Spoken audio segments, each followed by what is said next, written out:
सबसे पहले बात करते हैं यहाँ पर कि उन तीन बातों को क्या है। तो सबसे पहले देखो, last 15 days strategy to boost one's score by 20% to 30%। देखो मैं ये तो नहीं बोलूंगा कि आपका स्कोर डबल हो जाएगा, ये भी नहीं बोलूंगा कि आपकी सरकारी नौकरी फिक्स हो जाएगी, लेकिन इतना जरूर होगा कि इन 15 दिनों में अगर चंद बातों का आप ध्यान रखते हैं तो आपका जो स्कोर है वो 20 से 30% बढ़ सकता है।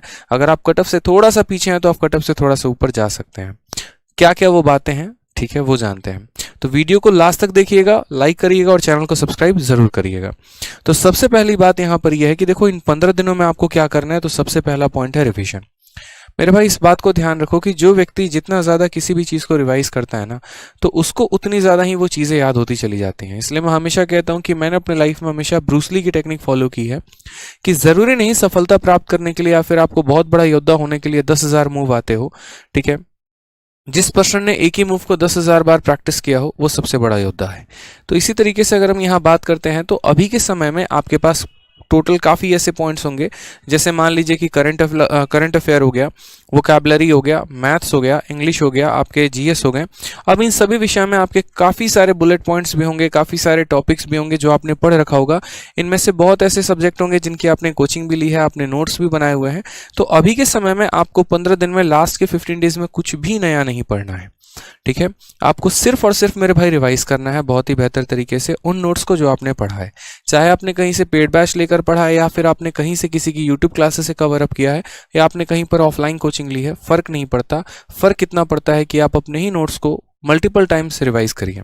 इतना जान लीजिए कि सवाल आपके अपने नोट्स से ही आने वाले हैं, चाहे आपका कोई भी सब्जेक्ट क्यों ना हो, ठीक है। अब बात करते हैं दूसरे पॉइंट की।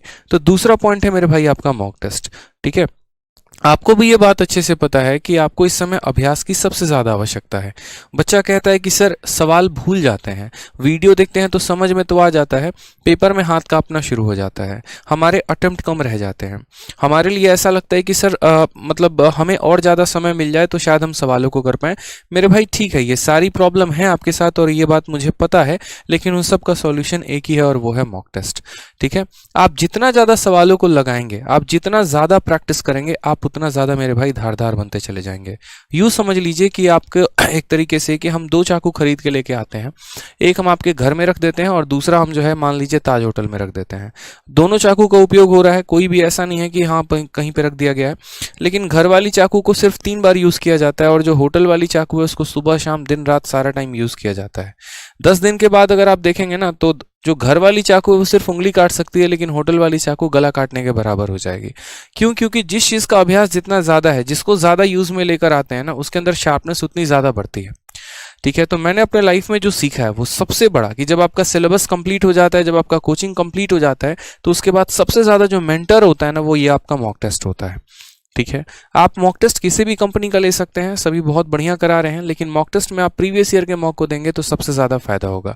अब रिसेंट 2022 में बहुत पेपर्स हुए हैं, चाहे सीजल 2021 देख लीजिए, सीएचएसएल का पेपर देख लीजिए, एमटीएस का पेपर देख लीजिए, डीपी हेड कांस्टेबल का भी पेपर आ गया और सीपीओ का भी पेपर आ गया, ठीक है। इसके अलावा मेंस के भी पेपर्स हो गए।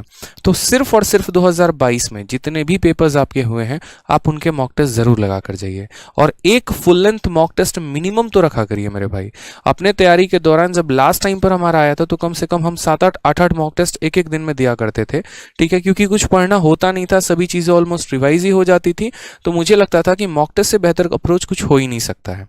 बहुत ऐसे जीएस के क्वेश्चन थे जो मॉक टेस्ट के माध्यम से मुझे याद हो गए थे, बहुत ऐसे रीजनिंग के क्वेश्चन थे जो मुझे मॉक टेस्ट के माध्यम से याद हो गए थे, ठीक है। और यही कारण था कि मेरा हमेशा जो स्कोर रहा था मैथ्स, इंग्लिश और रीजनिंग में वो 50 out of 50, 50 out of 50, 50 out of 50 रहा था। और यही कारण है कि आज मैं एक्साइज इंस्पेक्टर भी सिलेक्टेड हूं सीजीएल के माध्यम से। तो इस बात का ध्यान रखिए। तीसरा जो है वो सबसे महत्वपूर्ण है, वो है ट्रेंड एनालिसिस। यूं समझ लीजिए कि आपने डॉक्टर के पास गए अपना इलाज कराने, डॉक्टर ने आपको जांच लिख दिया और आप एक्सरे करवा के लेके आके अपने पास रख लिया। तो मेरे भाई वो किसी काम का नहीं है, वो व्यर्थ है। एक्सरे कराना इंपॉर्टेंट नहीं था, एक्सरे करवाने के बाद उसके आधार पर दवा लेना इंपॉर्टेंट था। जस्ट वही बात है, ठीक है। यहां पर भी कि मॉक टेस्ट देना ज्यादा इंपॉर्टेंट नहीं है, मॉक टेस्ट देने के बाद अपने कमियों पर काम करना इंपॉर्टेंट है।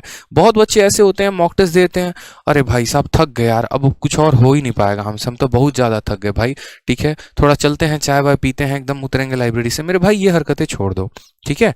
काम नहीं करोगे गलती पे, सिलेक्शन नहीं होने वाला है।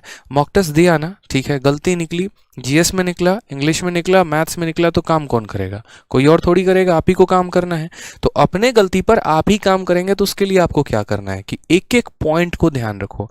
मान लो स्टैटिक जीके का क्वेश्चन गलत हो रहा है, बार बार पहाड़ों के और दर्रे के सवाल गलत कर रहे हो, तो भाई याद करो ना। संविधान के अमेंडमेंट जो है वो गलत कर रहे हो, याद कर लो। कंट्री कैपिटल गलत कर रहे हो, याद कर लो। वोकैबुलरी में कुछ मिस्टेक्स हो रहे हैं, तुरंत सारा प्रीवियस ईयर लपेट डालो। जो पढ़ा है उसी को, नया कुछ भी नहीं। ठीक है। मैथ्स में कहीं पर पर्टिकुलरली किसी चैप्टर में समस्या आ रही है, तुरंत उस चैप्टर को ओपन अप किया और रिवीजन करना शुरू कर दिया। तो इन बातों का स्पेशली ध्यान रखना है आपको। ठीक है।